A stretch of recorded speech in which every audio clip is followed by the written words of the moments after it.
जगह जगह से सुनने को मिलता है कि इंडिया को कंटेन करो। कौन करना चाहता है contain?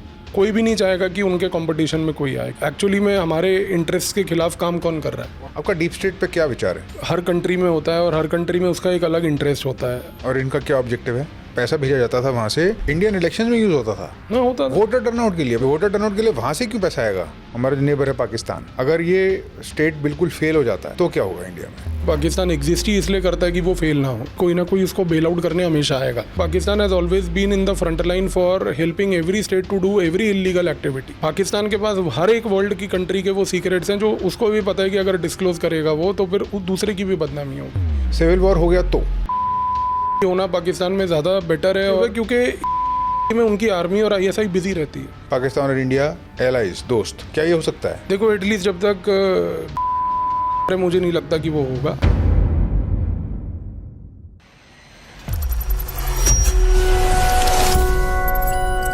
Welcome Pavneet ji to this podcast. Thank you sir, thank you ji. मुझे ऑलरेडी फील आनी स्टार्ट हो गई है आपके बाकी पॉडकास्ट और आपकी कॉन्वर्सेशन देख के, क्योंकि आपके पास इतनी इनसाइडर इन्फॉर्मेशन होती है that it feels like it is straight from a spy movie. तो let us go into espionage, spy, रॉ। आपने किताब भी लिखी है, रॉ इन सऊदी अरेबिया। इसमें बहुत इंटरेस्टिंग बात है, मुझे तो पता भी नहीं था कि ये एक्चुअली हैं भी चीज़ें। आपने will talk about the book दो, पर रॉ के बारे में बात करते हैं। रॉ कैसे ऑपरेट करता है आज के डेट में? How is it operating? What do we know about it? आपको क्या लगता है जो एलिगेशंस हैं कितनी सच हैं, और आज की करंट सिचुएशन क्या है?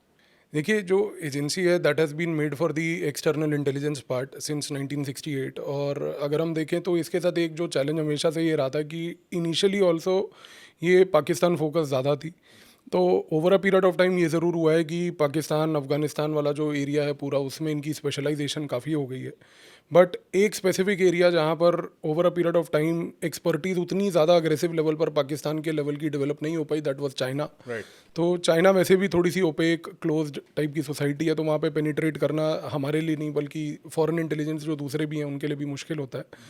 बट हमारी जोग्राफिकल प्रॉक्सिमिटी होने के कारण और चाइना के कुछ ऐसे एक्टर्स जिनको हमने यहाँ पर अपने लेवल पर सपोर्ट भी किया है, जैसे कि दलाई लामा का टिबेटियन कॉज था पूरा, तो उसके तहत ये कहना गलत नहीं होगा कि हमारे पास अपने एक अलग लेवल की ग्राउंड इंटेलिजेंस है।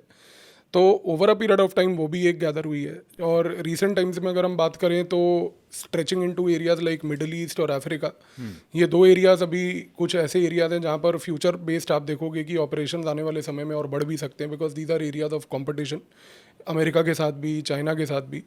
और इसके साथ साथ जो एक पाकिस्तान की वजह से ट्रेडिशनल लेवल पर एक्सपर्टीज़ पैरेलली डेवलप हुई थी, वो हुई थी ब्रिटेन में और साथ में कनाडा में। तो ये प्रकार से अगर हम देखें तो दिस इज़ हाउ, मतलब it's not wrong to say कि पूरे वर्ल्ड वाइड लेवल पर प्रेजेंस जरूर है इस एजेंसी की। And principal focus has always been intelligence gathering. Intelligence gathering के साथ साथ safeguarding the national security has been, मतलब एक साइड कॉज जो हमेशा से चलता रहा है। तो ये दोनों चीज़ें पैरेलली हमेशा चली हैं और आने वाले समय में भी ये आप देखेंगे कि इसी तरीके से आगे चलेंगी। क्या आपको लगता है रॉ अब अग्रेसिव ज़्यादा हो गया है, उनके ऑपरेशन अग्रेसिव ज़्यादा हो गए हैं? मैं कहूँगा कि अग्रेसिव से ज़्यादा विजिबल ज़्यादा हो गई है, बिकॉज एक विजिबिलिटी फैक्टर एक सोशल मीडिया की एज में ज़्यादा हो गया है। और ऑपरेशंस हमेशा से ऐसे ही रहे थे, बट हाँ पॉलिटिकल विल ज़रूर डिफाइन करती है कि किस प्रकार से ऑपरेशनल लेवल का काम भी होगा। तो पॉलिटिकल विल कंबाइंड बाय अगर हम सोशल मीडिया को देखें तो दोनों जगह से ये ज़रूर कहना गलत नहीं होगा कि एक विजिबिलिटी फैक्टर ज़्यादा बढ़ चुका है। पर क्या ये भी कहना गलत नहीं होगा कि इंटेलिजेंस का काम ही ये है कि वो पीछे रहे? और अभी जैसे कनाडा में हुआ, US में हुआ, कुछ एलिगेशंस हुए और एकदम सामने बाहर आया कि इस टाइप से एलिगेशन है, रोल हो सकता है, और किलिंग्स के लिए भी एलिगेशंस लगे। तो do you think this is true? Ladies and gentlemen, welcome. I just wanted to let you know, for all of my audience, for all the students, for anybody who's preparing for exams, for anybody who's doing anything academic, मैंने जो कुछ भी life में सीखा है, जितनी भी tricks सीखी हैं, जितनी भी cognitive science और psychology ने मुझे सिखाया है, I will put all of those insights into an email, a series of emails, and I will send you those emails to help you along your preparation journey. To get access to this, all you have to do is sign up. The entire thing is free. I will continue to support and help, and I hope that it leads to tremendous success, tremendous value for you. Thank you very much. All the best. I'll see you there.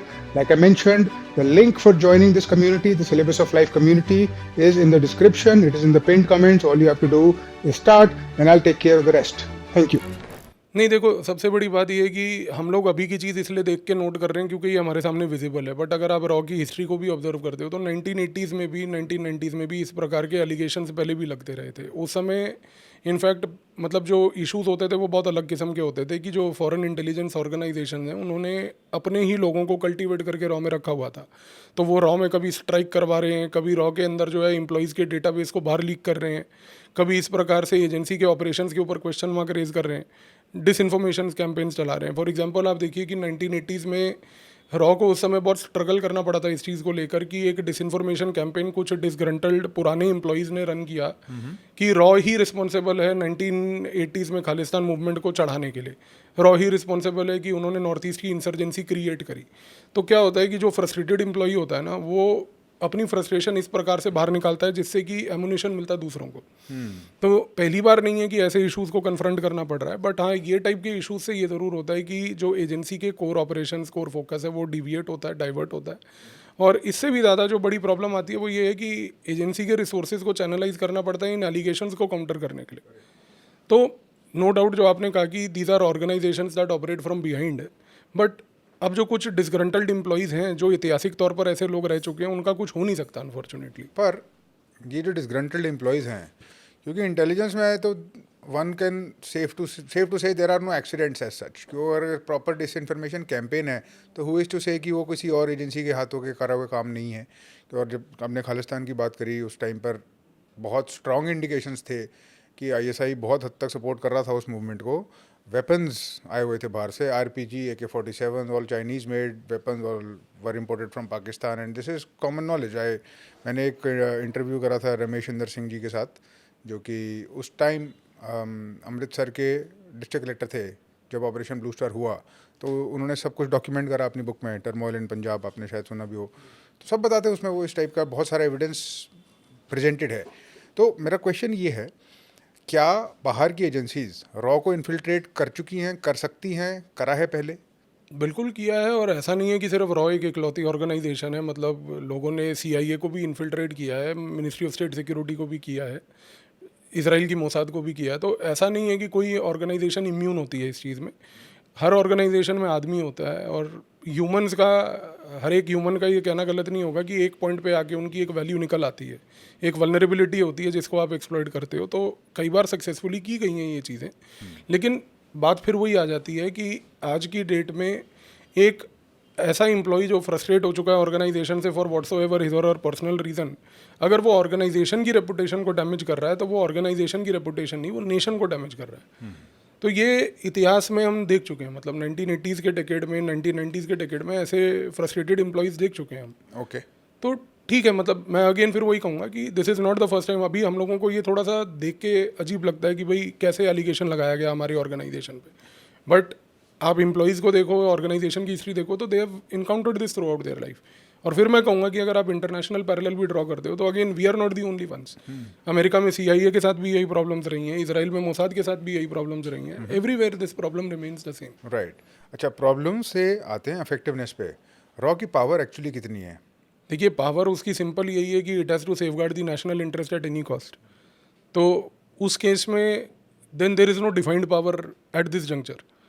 तो आपके अगर national security level पर कुछ threat है तो वो threat को neutralise करना आपके लिए एक प्रिंसिपल ऑब्जेक्टिव है, और वो प्रिंसिपल ऑब्जेक्टिव जैसे भी अचीव करो, वो इंटेलिजेंस वर्ल्ड वाइड ऐसे ही ऑपरेट करती हैं कि they will use any mechanism available to make sure कि your national interest is safeguarded. Okay, any mechanism? It can be any mechanism. It for example आप इसराइल के केस में देखिए तो they outrightly resort to targeted assassinations. आप Russia के केस में देखिए तो they resort to targeted poisoning of individuals. आप CIA के केस में देखिए तो they resort to technology based kind of decapacitation of human beings. तो every organisation has their own ways. तो इस तरीके से मतलब ये कहना गलत नहीं है कि हमारे पास नहीं होंगे कुछ। राइट। तो अभी एक रिसेंट इंसिडेंट हुआ था पाकिस्तान में, जब बलूचिस्तान में एक ट्रेन की डिरेलमेंट हुई और कुछ लोग भी मरे उसमें जी, और उसमें ट्रेन हाईजैक हो गई। ट्रेन हाईजैक हुई प्रॉपर, और वहाँ पर तो बहुत सारे वॉइसेस ये बोल रहे थे कि इंडिया ने कराया है। क्या आपको इसमें कुछ सच लगता है? देखिए, अच्छी बात है अगर वहाँ पे ये बात बोल रहे हैं कि इंडिया ने कराया है, क्योंकि कम से कम इतना है उसको देख के कि लोगों में डर है हमारे को लेकर वहाँ पे। तो अगर वहाँ पर पाकिस्तान में एक परपेचुअल प्रॉब्लम ये रहती है कि वहाँ पर अगर बारिश नहीं होती तो वो ये कहते हैं कि रॉ की वजह से नहीं हो रही, तूफान आ गया तो वो रॉ की वजह से आ गया, आज धूप ज़्यादा हो गई तो वो रॉ की वजह से हो गई। तो ठीक है, इतना अगर एक डर है ऑर्गेनाइजेशन का तो मीन्स की काम अच्छा ही है वहाँ पर, तो उसमें कुछ गलत नहीं है फिर। कुछ गलत नहीं है, ठीक बात है। हम आपसे रॉ के बारे में और क्या जान सकते हैं जो हमें नहीं पता, जो पब्लिक डोमेन में एक बहुत क्यूरियोसिटी रहती है इन चीज़ों के बारे में? सबसे मतलब एक दिलचस्प चीज़ जो लोगों को ज़्यादा मेरे ख्याल से इन्फ्लुएंस करती है कि वो ज्वाइन कैसे करें इस ऑर्गेनाइजेशन को। तो इस ऑर्गेनाइजेशन का उनको ये चीज़ पता होनी चाहिए कि कोई पब्लिक रिक्रूटमेंट नहीं होती है, ओपन एडवर्टाइजमेंट बेस्ड रिक्रूटमेंट नहीं होती। You have to be a government servant, और इंटरनल वैकेंसीज होती हैं, उसके बेसिस पे they recruit you based on certain assessment tests, and उसके बाद then if you are a valuable operative and if you are a valuable person to the organisational goals, तो फिर आपको आगे करियर भी मिलता है इस ऑर्गेनाइजेशन में। तो मतलब जैसे कई लोग सोचते हैं कि हम कैसे भर्ती होंगे, क्या होंगे, तो भर्ती होने के लिए आपको एक ग्रुप ए ऑफिसर की जॉब प्राप्त करनी है। वो अब आप चाहे आर्म्ड फोर्सेज से करें या सिविल सर्विसेज से करें, that will pave way for your entry into the organisation, right, but that does not guarantee your entry, it will ease your entry, that ease means. Your entry. जी, तो रॉ से अब आते हैं इंडिया पे। India is a growing power, सबको पता है। पूरी दुनिया में क्या एक अफेक्ट है, एक फोर्स है, क्योंकि जगह जगह से सुनने को मिलता है कि इंडिया को कंटेन करो, तेज़ी से बढ़ रहा है, डेंजरस प्लेयर बन रहा है, इसको कंट्रोल करो, इसको कंटेन करो। Is this true? And if yes, कौन करना चाहता है कंटेन, और कैसे कंटेन करा जाएगा इंडिया को? नहीं, देखिए ऑब्वियस ही बात है कि वर्ल्ड हमेशा ऑपरेट ऐसे ही करता है कि जब भी कोई एक राइजिंग पावर होती है तो उस राइजिंग पावर से जो एग्जिस्टिंग पावर्स होती हैं उनमें इनसिक्योरिटी होती है। इसको इंटरनेशनल रिलेशंस में हम थूसीडाइड्स ट्रैप भी कहते हैं। तो ये एक प्रॉब्लम इंडिया के केस में भी है आज की डेट में कि एज अ राइजिंग पावर वो अमेरिका को भी प्रॉब्लम क्रिएट करती है, वो यूरोप को भी प्रॉब्लम क्रिएट करती है, और वो चाइना को भी प्रॉब्लम क्रिएट करती है। तो कोई भी नहीं चाहेगा कि उनके कंपटीशन में कोई आए, क्योंकि हर एक इस्टेब्लिश्ड प्लेयर चाहता है कि स्टेटस को हो। एक सिंपल सी बात है कि अगर एक मार्केट में एक लाला जी की दुकान है और सारे लोग वहाँ से राशन खरीद रहे हैं, तो लाला जी नहीं चाहेंगे कि वहाँ पर जो है एक बिग बाज़ार का आउटलेट आके खुल जाए, क्योंकि वो सस्ता दाम पे चीज़ देगा और उसकी वजह से लाला जी का बिजनेस अफेक्ट होगा। तो वर्ल्ड भी वैसे ही ऑपरेट करता है। तो इस कॉन्टेक्स्ट में ये चीज़ हमें समझने की ज़रूरत है कि यहाँ पर आपका कोई एक प्लेयर नहीं है जो आपको नीचे खींचेगा, यहाँ पे मल्टीपल लोग हैं। बट यहाँ पर सिर्फ गेम ये होता है कि आप मल्टीपल लोगों में अलाइनमेंट होने दें या ना दें। भाई फॉर एग्जांपल जैसे आज की डेट में अमेरिका एक प्लेयर है, चाइना एक प्लेयर है, तो अमेरिका और चाइना कभी इकट्ठे होंगे इंडिया को नीचे खींचने के लिए या नहीं, तो वो एक डिवाइड हमें क्रिएट करके रखना है। कल को यूरोप और चाइना इकट्ठे हो जाएं या यूरोप यूएस मिलके इकट्ठे होकर हमें डाउन प्ले करें, तो we have to just keep watching कि एक्चुअली में हमारे इंटरेस्ट के खिलाफ काम कौन कर रहा है। कौन कर रहा है? अभी जो सुनने में आ रहा है, बहुत सारे विस्पर्स हैं कि एक बेजिंग मॉस्को सीक्रेट पैक्ट होगा, स्ट्रेटेजिक नेक्सस बन रहा है उनका। रशिया चाइना हमेशा से स्ट्रेटेजिकली क्लोज रहे हैं, बट हमें ये चीज़ समझनी है कि they are not close for tackling India, they are close to tackle America today, क्योंकि रशिया का सोल एडवर्सरी भी अमेरिका है और चाइना का भी सोल एडवर्सरी अमेरिका है। अनफॉर्चुनेटली हमारे यहाँ पर एक प्रॉब्लम ये है कि हम चाइना को कुछ ज़्यादा मतलब हद से ज़्यादा इन्फ्लुएंस और उसको इम्पोर्टेंस देते हैं। आप अगर चाइनीज़ राइटिंग्स पढ़ते हो या चाइनीज़ स्कॉलर्स के आप मतलब बुक्स को भी पढ़ते हो, तो आप देखोगे कि they don't give importance to India in that way जो जितना हम हमारे यहाँ के राइटर्स देते हैं। तो हमें पहली बात तो ये चाइना फिक्सेशन से बाहर आना है, क्योंकि जब तक आप ये चाइना को अपना एक टेम्पलेट बना के बैठे रहोगे कि नहीं चाइना मेरे लिए कॉम्पिटिटर है, देखिए चाइना आपके लिए कॉम्पिटिटर है नहीं है, आप उसको छोड़ के आप अपने कॉम्पिटिशन पे खुद फोकस करो। आपको आत्मनिर्भर बनना है, वो ज़्यादा ज़रूरी है। आपको इस लेवल पे राइज करके खड़े होना है वर्ल्ड में कि आपको कोई आगे जाकर तोड़ ना पाए। अब आप अगर चाइना चाइना करोगे तो पीछे से छुरी आपको जो है अमेरिका मारेगा। तो हमें ये चीज़ इंश्योर करनी है कि you be self sufficient, and self sufficient is the most important thing, not self reliant, क्योंकि हम सेल्फ रिलायंट बनने की तो कोशिश 75 साल से ही कर रहे हैं। सेल्फ सफिशिएंसी की बात करिए, और दो बातें। एक, गिवन दिस कॉन्टेक्स्ट जो अभी आज की डेट में चल रहा है, पर्टिकुलरली ट्रंप का ट्रेड वॉर विद चाइना, जिसके क्रॉस फायर में इंडिया भी फंसा हुआ है और बहुत सारे लोग फंसे हुए हैं, एक सेल्फ सफिशिएंट होने के लिए आपको जो आपके ऊपर है उससे एक बार डिपेंडेंस कम करनी पड़ेगी ना।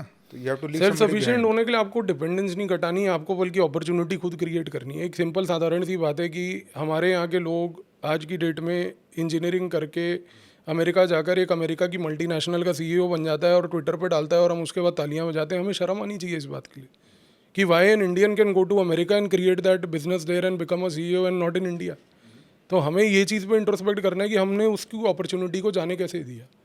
तो हमें इस चीज़ को रोकना है। और आज की डेट में आप जब तक एक ऐसा इकोसिस्टम क्रिएट नहीं करोगे अपनी कंट्री में कि जहाँ पर आपके लोग खुद वैल्यू क्रिएट करें, मतलब आप यहाँ पर सोच के देखिए कि हम बात कर रहे हैं कि हमारे यहाँ पर एंटरप्रेन्योर्स जो हैं, बिजनेसेस जो हैं, लोग जो हैं, उनको वैल्यू क्रिएशन करनी है। वो वैल्यू क्रिएशन के बजाय यहाँ पर क्या हो रहा है, यहाँ पर नचनियागिरी हो रही है। इधर ट्विटर पे और इंस्टाग्राम पे आप देखिए, मतलब रीलें बना रहे हैं हमारे यहाँ के यूथ।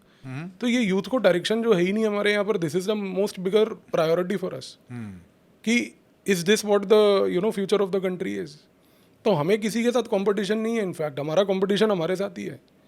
और दूसरे सिर्फ इस चीज़ का एडवांटेज उठा रहे हैं। हम ये बात को इतना फ्लाउट करते हैं कि we are one of the biggest content creator economies. Fine, it's good, but the question is what kind of content are you adding value to your own people? No, कुछ भी वैल्यू क्रिएशन नहीं है। तो हमें competition हमारा ना US से है फॉर दैट मैटर, ना चाइना से, हमारा खुद से। आपको इस चीज़ को देखना है कि आज की डेट में आपने कभी ये चीज़ सुनी कि माइक्रोसॉफ्ट का सीईओ जो है वो कोई चाइनीज़ नेशनल था? कभी आपने सुना कि भाई मास्टर कार्ड का सीईओ जो है वो चाइनीज़ नेशनल था? क्यों नहीं होता? क्योंकि चाइना का आदमी बाहर जाके कभी चाइना के दूसरी कंट्री में सीईओ नहीं बनेगा। वो अपने कंट्री में बिजनेस क्रिएट कर रहा है। हमारे यहाँ पर वो कल्चर नहीं है। और हमारे यहाँ पर क्या होता है कि कोई ऐसा बिजनेस क्रिएट होगा, कोई बड़ा प्लेयर आएगा, उसको खा जाएगा। So we have to support our businesses to become those national champions. और वो हमने किया तो I think nobody can stop our rise. Right. Businesses से आते हैं ट्रम्प के ट्रेड वॉर पे। अब क्या आप मानते हो इस चीज़ को कि चाइना और अमेरिका के बीच में एक प्रॉपर कोल्ड वॉर चल रही है? नहीं, कोल्ड वॉर नहीं है। देखो, अमेरिका के साथ सबसे बड़ा प्रॉब्लम जो है वो फंडामेंटली ये है कि उसको अपने डेफिसिट्स को रिड्यूस करना है।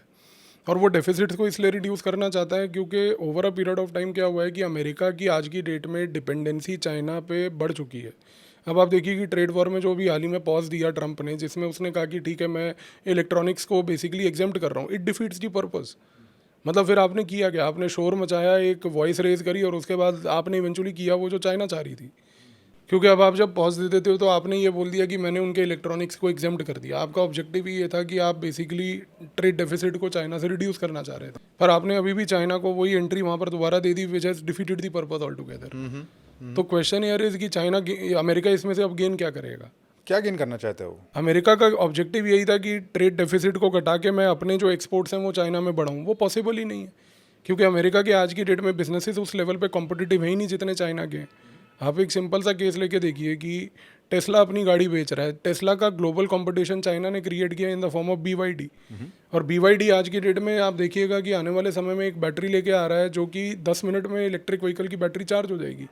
जितनी देर में आप एक पेट्रोल पंप पे पेट्रोल डलवाते हैं, उतनी देर में अगर आपकी EV चार्ज हो रही है, तो आज की डेट में टेस्ला कौन लेगा? क्या टेस्ला वो चीज़ को इनोवेट कर पाई? नहीं कर पाई। तो यहाँ पर ये जो प्रॉब्लम है, root cause of the conflict है, वो ये है कि it's all about the global dominance in innovation. America था, अमेरिका अब डिस्प्लेस हो रहा है, चाइना आ रहा है वहाँ पर। बट हमने अपने आप को अमेरिका के साथ अलाइन करके, एक डिक्लाइनिंग हेजिमन के साथ अलाइन करके क्या गलती तो नहीं कर दी? देखिए, हमारे को प्रॉब्लम हमारी हमेशा से ये रही है कि we have never been able to understand कि हमें एग्जैक्टली लाइफ में चाहिए क्या। हम पहले यही चीज़ें रशिया के साथ करते थे कि नहीं, रशिया हमारा माई बाप है, सब कुछ है।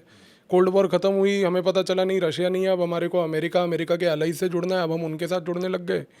देखिए, जब तक, मैं फिर वही पॉइंट रिटरेट करूँगा कि जब तक आप फोकस इंटरनल नहीं रखेंगे, जब तक आप इस चीज़ को नहीं समझेंगे कि nobody else other than you can develop your self, तब तक आप डेवलप नहीं हो सकते।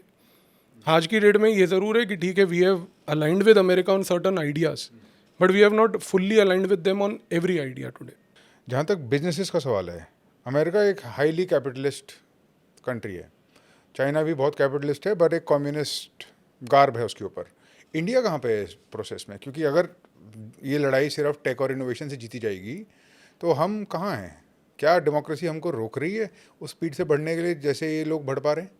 देखिए, यहाँ पर मैं फिर वही कहूँगा कि डेमोक्रेसी से ज़्यादा जो प्रॉब्लम है इंडिया की, वो विज़न की प्रॉब्लम है। हमारे पास एक्चुअली यहाँ पर क्या है कि विज़न नहीं है कि हमें करना क्या है, और विज़न को मटीरियलाइज़ कैसे करना है उसका भी हमारे पास आंसर नहीं है। एक साधारण सी चीज़ देखिए कि अभी कॉमर्स मिनिस्टर ने, इंडिया के पीयूष गोयल ने एक स्टेटमेंट दिया कि हमारे स्टार्टअप यहाँ पे डिलीवरी बॉय, डिलीवरी गर्ल्स बना रहे हैं, क्या ये हमारे स्टार्टअप का कल्चर है?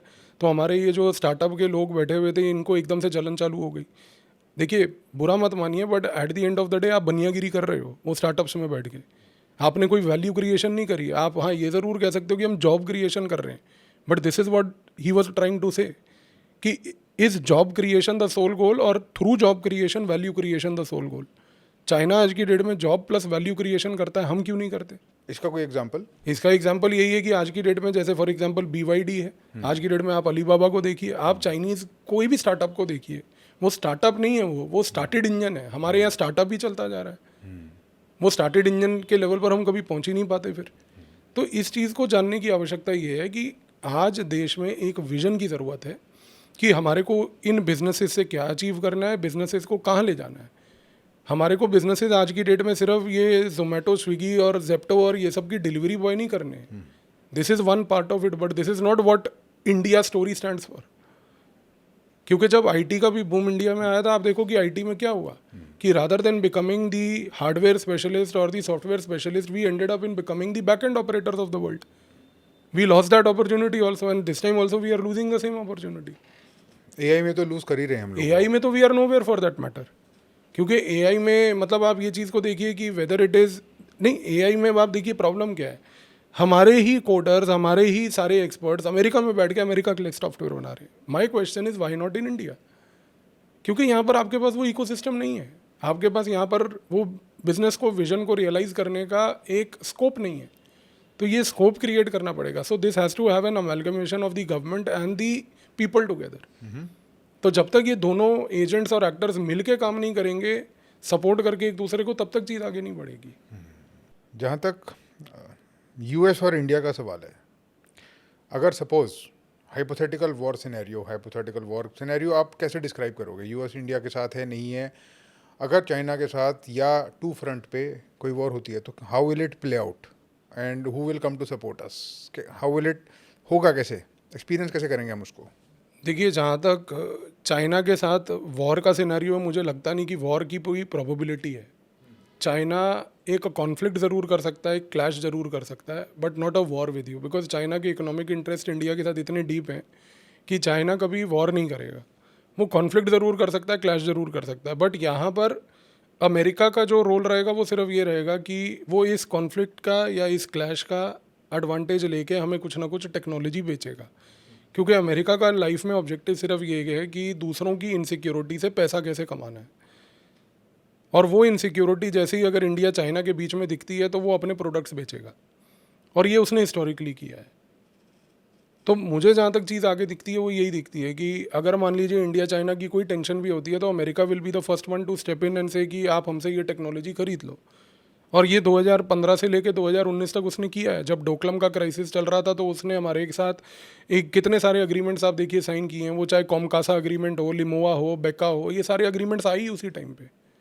These agreements could have come many years earlier or they could have not come altogether, but they came because they tapped our insecurity. तो उनको यही करना है. और जाहिर सी बात है कि इस पूरी इंडस्ट्री में फिर किकबैक्स होते हैं, क्योंकि डिफेंस इंडस्ट्री बिना किकबैक के नहीं चलती है.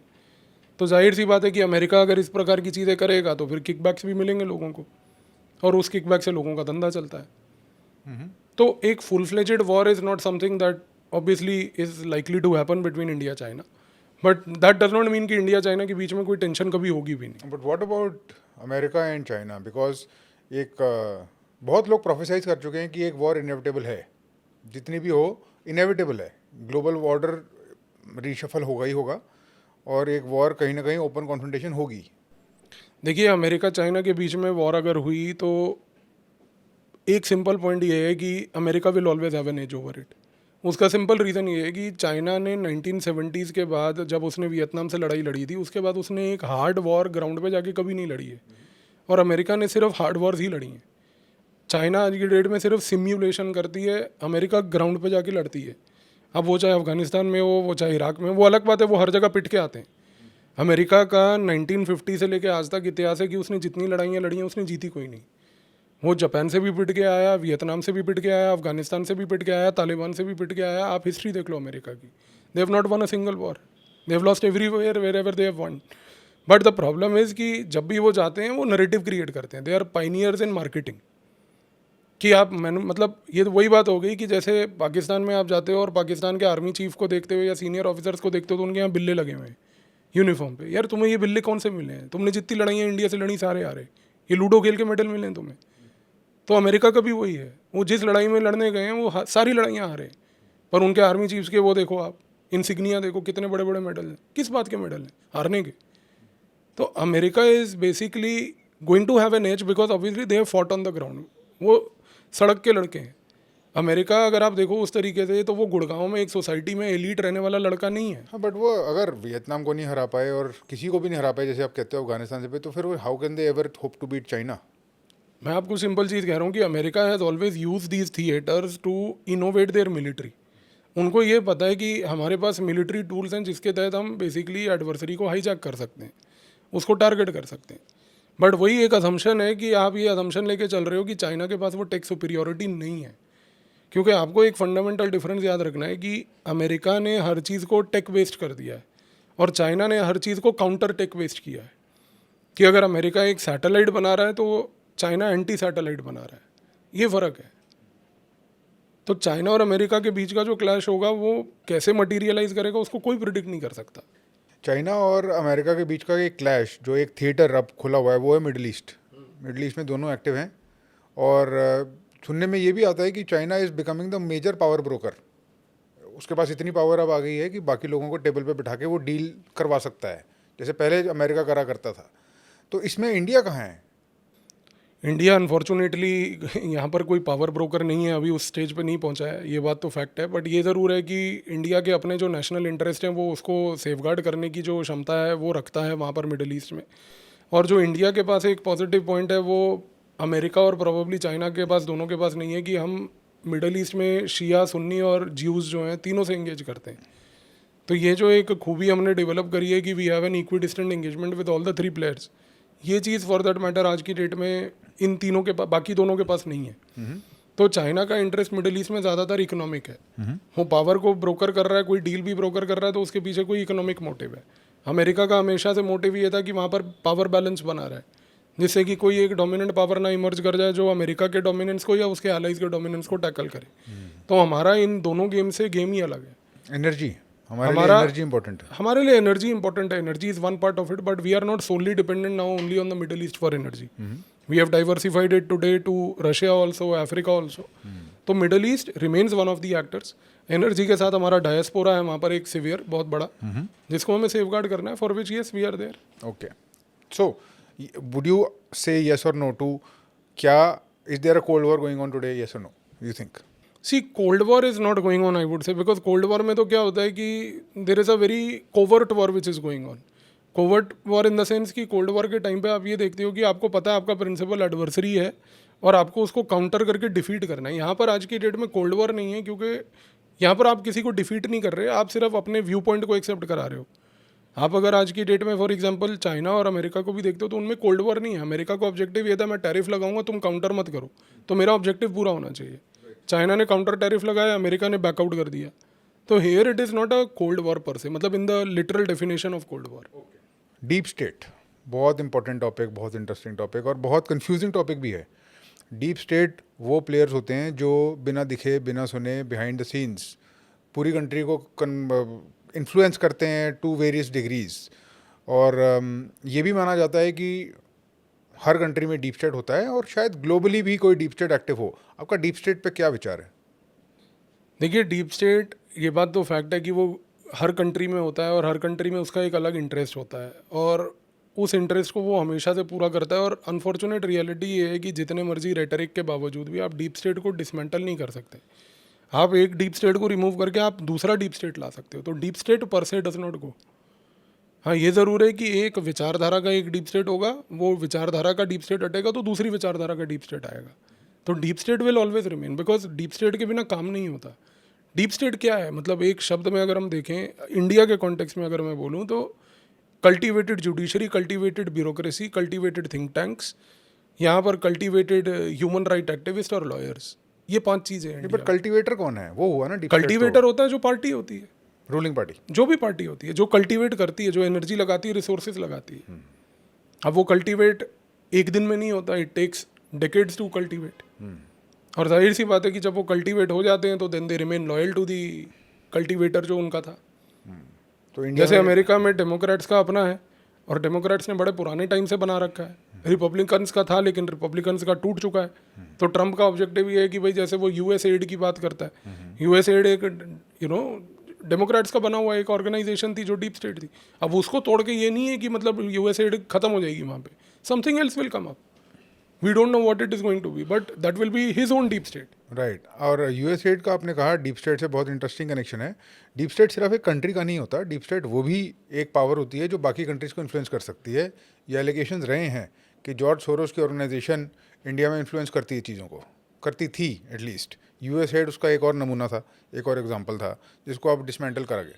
तो do you think this is true कि फॉरेन ऑर्गेनाइजेशंस और एनजीओस के थ्रू इंडिया में इन्फ्लुएंस क्रिएट करा जाता है, बाकी बाहर की एजेंसीज या बाकी डीप स्टेट्स जो फ्रेंडली नहीं है यूज़ करते हैं इसको? बिल्कुल करते हैं, मतलब उनका सबका एक नेटवर्क, एक नेक्सस हमेशा से बना था, हमेशा से बना है। क्योंकि आपको अगर आप देखोगे कि डीप स्टेट के जो रूट्स हैं they go back to basically the critical theory. जो क्रिटिकल थ्योरी का गठन 1930s में हुआ, जिसको हम बेसिकली अगर और पीछे जाके देखें तो it started with the Frankfurt school, जो फ्रैंकफर्ट यूनिवर्सिटी में स्टार्ट हुई। तो ये वहाँ से गेम पूरा शुरू हुआ है। तो ये जो कल्चरल मार्क्सिस्ट थे, ये उनका एक मैनिफेस्टेशन है जो आज की डेट में वर्ल्ड देख रहा है। तो आज आप ये डीप स्टेट के नेक्सस ग्लोबल लेवल पर देखोगे तो जो ग्लोबल लेवल पर चीज़ हो रही है वो इंडिया लेवल पर भी होगी। तो ये मैनिफेस्टेशन दोनों जगह पर मिलेगा। अगर ग्लोबल लेवल पर कुछ एनजीओ यूएस एड टाइप के काम कर रहे हैं तो इंडिया में भी उस प्रकार के मिलेंगे आपको। तो ये एक नेक्सस है, ये ग्लोबल नेक्सस है, ये ग्लोबल फ्रेटर्निटी है, ब्रदरहुड है। और इनका क्या ऑब्जेक्टिव है? इनका ऑब्जेक्टिव सिर्फ ये है कि दो चीज़ें। पहली बात तो कि जिस भी आइडियोलॉजी को ये सपोर्ट करते हैं या तो उस आइडियोलॉजी की विक्ट्री कराओ, और अगर वो आइडियोलॉजी की विक्ट्री नहीं होती है तो काउंटर आइडियोलॉजी को काउंटर करो। बिकॉज देखो, ये जो पूरी क्रिटिकल थ्योरी जो मैंने अभी शब्द यूज़ किया, इसका एक लाइन में क्या ऑब्जेक्टिव है कि if you can not convince somebody then confuse somebody. So ये डीप स्टेट उस पॉइंट को एग्जीक्यूट करता है यहाँ पे। ये चीज़ हमें जाननी है। तो अब यूएस एड के अगेंस्ट ये एलिगेशन है कि पैसा भेजा जाता था वहाँ से, इंडियन इलेक्शंस में यूज़ होता था, ना होता था। वोटर टर्नआउट के लिए, मतलब which is a very ambiguous thing. ये वोटर टर्नआउट के लिए वहाँ से क्यों पैसा आएगा? क्योंकि देखिए ऑब्वियस ही बात है ना कि आप सिंपल चीज़ को समझो कि एक पर्टिकुलर सरकार है, आपके पास उसका कोई काउंटर नैरेटिव नहीं है, आप उसको हटा नहीं पा रहे, आप लोगों के पास जाकर कोई मैसेज नहीं दे पा रहे कि इस सरकार के खिलाफ जाकर हम क्या करें, इस सरकार को हटाने के लिए हम क्या करें। At the end of the day theoretically एक पॉलिटिकल पार्टी का क्या रोल होता है? एक सोसाइटी को विजन देना। जब एक पार्टी के पास विजन ही नहीं है, उसको पता ही नहीं कि जो दूसरा विजन मैं उसको काउंटर कैसे करूं, तो आप क्या करोगे? मजबूरन लोगों को घर से निकाल के लाओगे, और घर से निकालने के लिए आपको पैसे की आवश्यकता है। तो this is where the deep state will come in to play. पैसा लगेगा ही लगेगा इलेक्शन वोटर टर्नआउट बढ़ाने के लिए। मुझे जितना समझ में आया है, I am a computer engineer और मैं टेक को भी काफ़ी फॉलो करता हूँ, तो one of the best ways to change narrative is through AI now. क्योंकि एआई से आप सब सवाल पूछते हो आप आज की डेट में, और एआई से आप एडवाइस भी एक्सपेक्ट करते हो, और आप ये समवॉट अज्यूम करते हो कि एआई अनबायस्ड है। अब चाइनीज़ एआई यूज़ करो, आप डीप सीक देखो, उससे पूछो कुछ ट्रिकी क्वेश्चन, आपको पता चलेगा किस हिसाब से ऑलरेडी बायसेस उसमें इनबिल्ट हैं। अब वो बायसेस जब आते हैं सटल तरीके से आते हैं, आपको पता भी नहीं चलेगा कैसे आप इन्फ्लुएंस हो रहे हो, किसके लिए पॉजिटिव किसके लिए नेगेटिव। देखिए, unfortunate reality country like India की ये है कि मैं हमेशा से ये देख रहा था कि we have already started emerging as a dumb society and thanks to the AI we will become dumber in the future।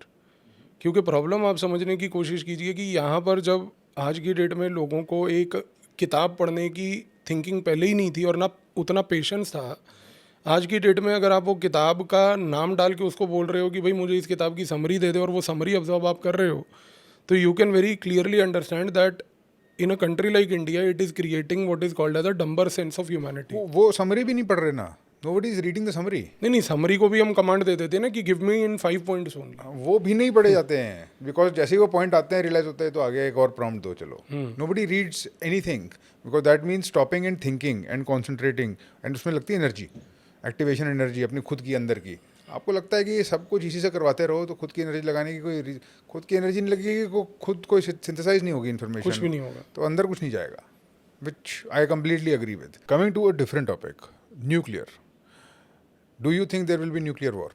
Very unlikely. मतलब ये एक रेटरिक होता है जिससे कि एक इनसिक्योरिटी बढ़ती है, इनसिक्योरिटी से आप एक फियर मॉन्गरिंग कर सकते हो, बट ऐसी चीज़ होती नहीं है कभी। क्यों आपको ऐसा लगता है? क्योंकि अभी 50-70 साल पहले न्यूक्लियर बम गिराए गए, तो नहीं ठीक है, वो गिराए गए, सिटीज पे। वो गिराए गए, वो अमेरिका जैसा देश कर सकता है और अमेरिका जैसा देश उसका खमियाजा भी एक ना एक दिन भुगतेगा. But the fact of the matter is कि today the world is more nuclear level पर रिस्पॉन्सिबल. दे ऑल नो कि इसका कॉन्सिक्वेंस क्या होगा. बिकॉज यहाँ पर न्यूक्लियर वॉर से ऐसा नहीं है कि सिर्फ एक देश तबाह होगा, यहाँ सभी तबाह होंगे फिर. And nobody wants complete destruction of the humanity today, at least as of now. आगे जाकर अगर कुछ इस प्रकार के इंसेन लीडर्स आ जाएं जो ऊट पटांग हरकतें और बातें करते हैं, then we don't know what to do. आप काफ़ी ऑप्टिमिस्टिक हो इस चीज़ के बारे में. मतलब डिस्पाइट द फियर रेटरिक, मेरा खुद का belief in human nature and domino effect जो होता है ना, जो एक बार ही ट्रिगर होता है और फिर चलता चला जाता है, उससे मेरे को बहुत डर लगता है. Chaos is very scary. नहीं नहीं, वो बात बिल्कुल ठीक है. But at the end of the day ना कहीं एक सेंस ऑफ बैलेंसिंग हमेशा रहती है. आप ट्रंप के प्रीवियस टर्म को देखो तो ट्रंप प्रीवियस टर्म में वहाँ पर बैठ के नॉर्थ कोरिया के किम जोंग को वो धमकाता रहता था, मैं तेरे ऊपर बम गिरा दूंगा, मैं ये कर दूंगा. देखो, ट्रंप से ज़्यादा पागल आदमी पूरे वर्ल्ड में कहीं नहीं मिलेगा आपको. उससे ज़्यादा नार्सिस्टिक, साइकोलॉजिकली अफेक्टेड आपको कहीं नहीं मिलेगा.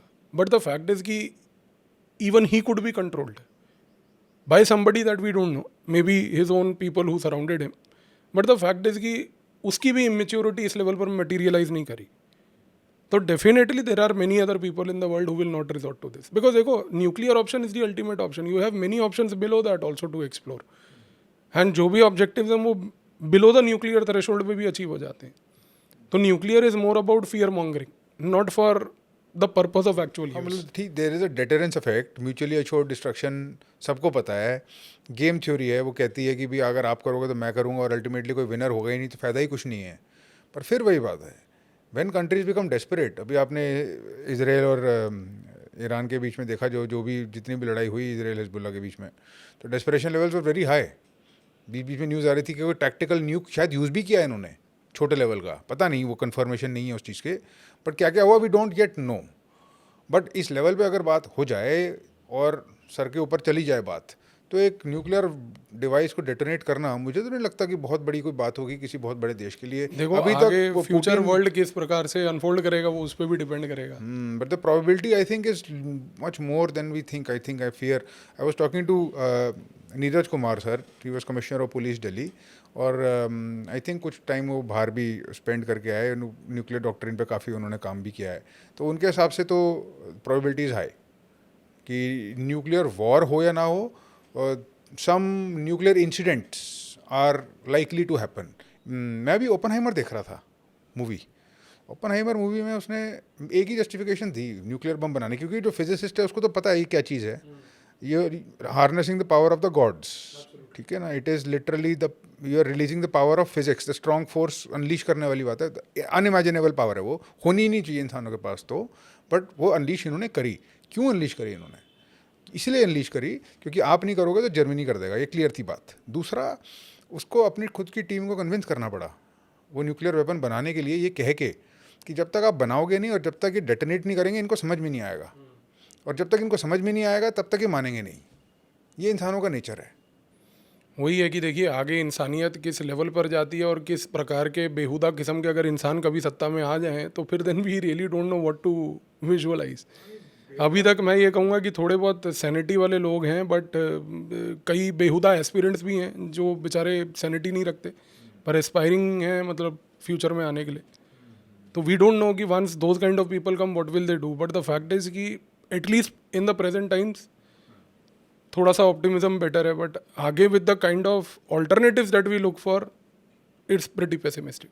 एक बारी let us come to India's neighbours, Nepal. Starting with Nepal, आपको इंडिया और नेपाल के बीच में फ्यूचर क्या दिखता है? क्या कुछ गलतियाँ हुई हैं वहाँ पर जो अब हमसे थोड़ा सा ड्रिफ्ट करता चला जा रहा है?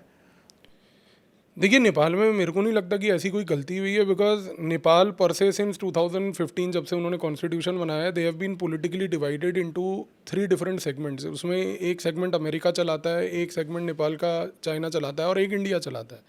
प्रॉब्लम सिर्फ ये आती है कि जब चाइना का और अमेरिका का सेगमेंट डोमिनेट करता है और इंडिया का नहीं करता है. कभी इंडिया का सेगमेंट डोमिनेट करता है तो उस समय चाइना का डाउन होता है या अमेरिका का डाउन होता है. तो प्रॉब्लम यहाँ पर ये है. अभी हुआ ये है कि डोनाल्ड ट्रंप के आने के बाद जो अमेरिका का पर से सेगमेंट है वो वहाँ पर एक वैक्यूम आ गया है. अब उस वैक्यूम को कौन भरेगा, चाइना या इंडिया, ये सारा आगे का फ्यूचर कंपटीशन है. और उस कंपटीशन में नेपाली लोगों का क्या एस्पिरेशन है। आज की डेट में बहुत सारे नेपाली लोग ये चाहते हैं कि फॉर एग्जांपल वहाँ पे उनका जो किंग है, जो मोनार्की है, उसका रेस्टोरेशन हो। अगर वो चीज़ होती है तो India today at this juncture is very clear कि we are with the aspirations of the people. ठीक है, बट नेपाल ये भी बोलता है कि we are a small country, we will take whatever help we can get, जहाँ से आएगी हम वहाँ से लेंगे हेल्प। तो चाइना हेल्प करेगा और अगर पैसे डालता रहेगा तो बहुत स्ट्रेटेजिक सिग्निफिकेंस हो जाएगी उसकी। देखिए, life is not only about money. At the end of the day China किसी भी देश में पैसा डालता है तो वो अपने इंटरेस्ट के हिसाब से डालता है, वो लोगों के एस्पिरेशन से नहीं डालता। इंडिया और चाइना की पूरी फंडामेंटल अप्रोच में यही डिफरेंस है।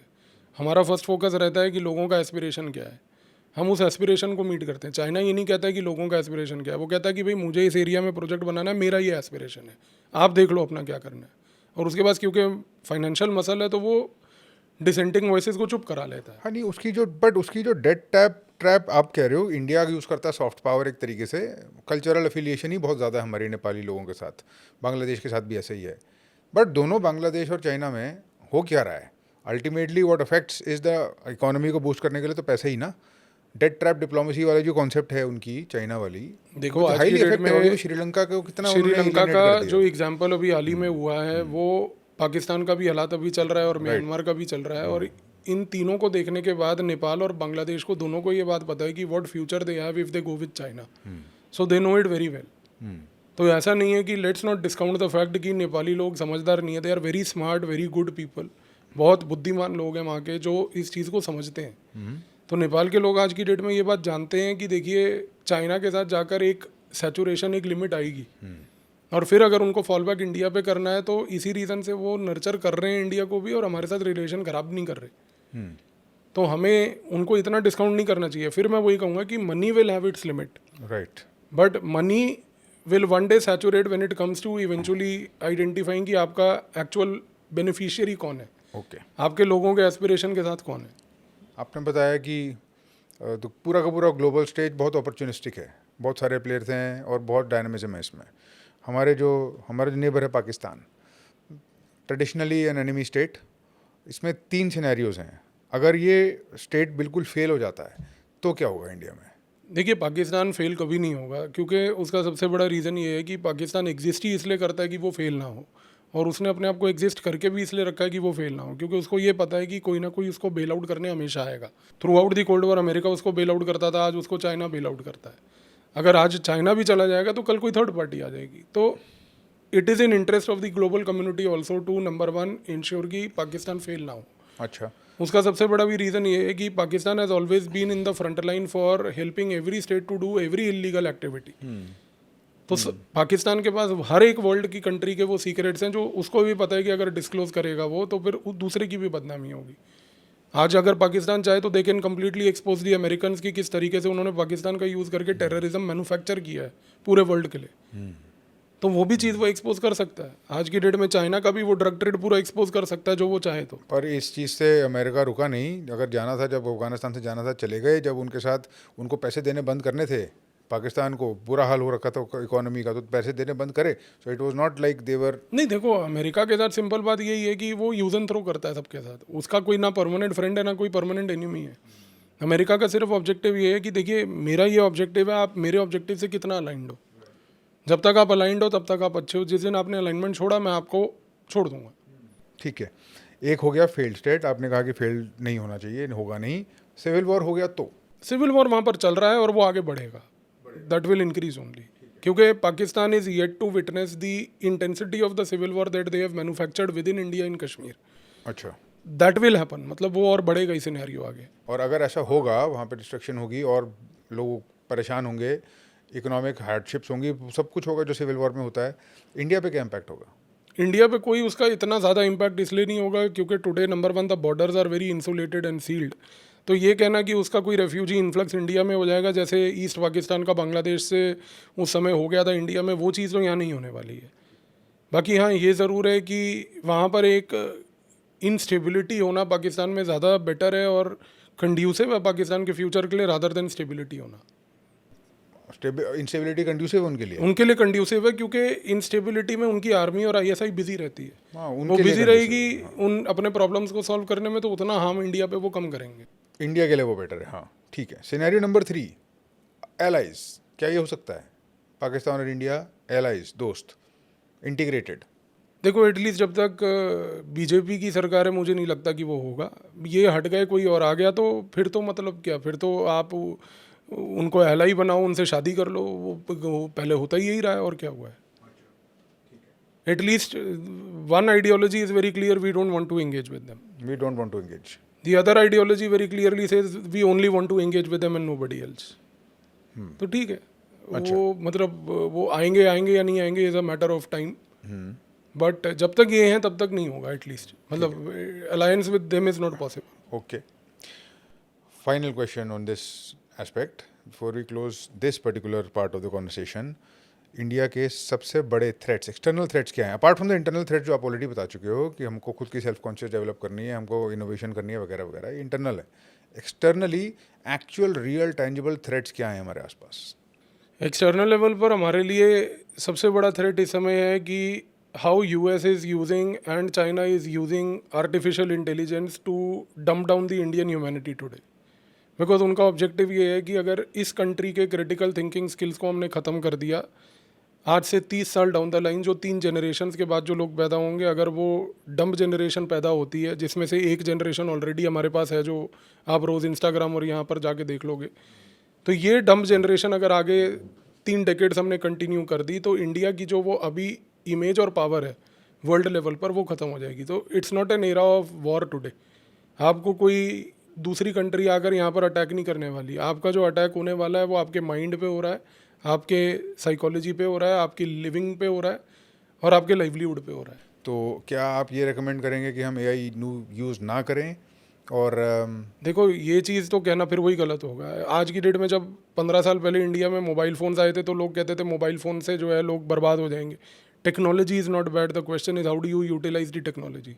तो जस्ट टू समराइज, हमने बहुत सारे डोमेन्स टच करे, बट हमने predominantly external geopolitics with the centre of being India को फोकस किया है। ये हमारा ओवरऑल थीम रहा। हमने इंडिया चाइना के बारे में बात करी, चाइना और रशिया का जो नेक्सस है या नहीं है उसके बारे में बात करी, ट्रंप का trade war, nuclear doctrine, nuclear war की प्रोबेबिलिटी, पाकिस्तान के scenarios of a failed state versus civil war versus friendship with India हमने कवर करा। हमने नेपाल के बारे में बात करी, साइबर वॉरफेयर, टेक, इसके बीच में आपने अपने पर्सपेक्टिव्स दिए।